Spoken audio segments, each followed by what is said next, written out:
Masih seputar politik di Maluku, Tribuners, Helmi Koharjaya daftar cabut di Sekretariat PKS Buruh. Direktur RSUD Namlea Dr. Helmi Koharjaya menjadi orang keempat yang mengambil formulir pendaftaran calon Bupati Buruh dari Partai Keadilan Sejahtera.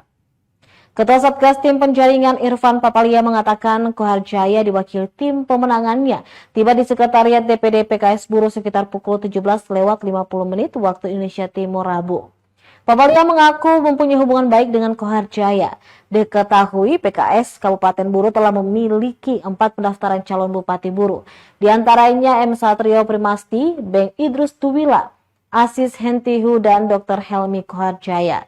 Direncanakan Kamis hari ini Ketua DPC PKB Kabupaten Buruh Ikram Umasugi dan mantan Wakil Bupati 2017-2022 Mustafa Besan akan mengambil formulir.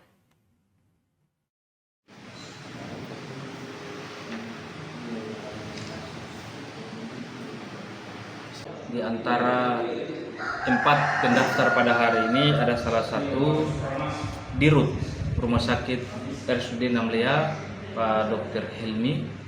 Beliau menugaskan timnya 2 orang untuk melakukan pengambilan formulir dan juga menyelesaikan administrasi sebagaimana sudah dituangkan dalam bentukan Bupati. Download Tribun X sekarang, menghadirkan lokal menjadi Indonesia.